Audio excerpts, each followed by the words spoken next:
일제강점기 당시 조선인을 강제 동원한 전범기업에 대한 자산 압류 절차가 본격적으로 시작될 예정입니다. 법원의 압류 명령 공시 송달이 몇 시간 뒤인 4일 자정이면 효력이 발생하는데요. 오늘의 그래픽 뉴스, 징용재판 공시 송달 발효입니다. 강제징용 피해자들의 법적 투쟁 20여 년 전으로 거슬러 올라갑니다. 1997년 12월 일본에서 일본제철, 신일철주금을 상대로 손해배상 청구 소송을 제기한 게 그 시작인데요. 당시 일본 오사카 지방재판소는 1965년 한일 청구권 협정에 따라 개인 배상 책임이 소멸했다면서 원고 패소 판결을 내렸습니다.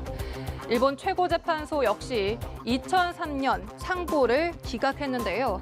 그러자 피해자들은 2005년 우리나라 서울중앙지법에 손해배상 청구 소송을 다시 제기했습니다. 국내 법정에서도 우여곡절이 많았습니다. 1심과 2심에서는 일본의 판결이 우리나라에서도 인정된다면서 원고 패소로 판결이 납니다. 하지만 2012년 대법원은 이 판결을 뒤집었고 사건에 대한 재심리와 일본제철 측의 재상고를 거쳐 무려 13년 만에 결론이 내려졌습니다. 대법원은 2018년 10월 피해자들에게 각각 1억 원을 배상하라며 확정 판결합니다.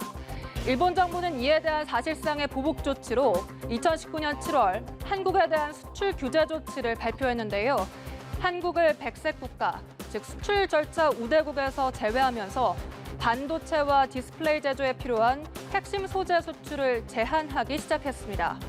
이에 우리 정부 역시 일본을 백색 국가에서 제외하면서 양국의 갈등은 극에 치달았는데요. 우리 법원은 지난해 일본제철의 한국 자산에 대한 압류 신청을 승인하고 이 결정문을 일본 제철 측에 보내달라며 일본 외무성에 해외 송달 요청서를 보냈습니다. 일본 측은 이를 반송하고 다시 보낸 서류에도 묵묵부답으로 일관하는 등 그야말로 무성의한 태도를 보여왔는데요. 결국 법원은 지난 6월 압류 명령에 대한 공시 송달을 결정했습니다. 공시 송달이란 소송 상대방이 서류를 받지 않거나 재판에 응하지 않을 경우 법원 게시판이나 관보에 올린 뒤 서류가 전달된 것으로 여기는 제도입니다. 이에 따라 내일 0시부터 공시 송달에 대한 효력이 발생합니다.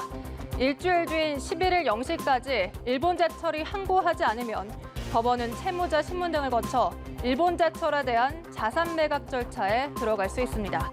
지금까지 그래픽 뉴스였습니다.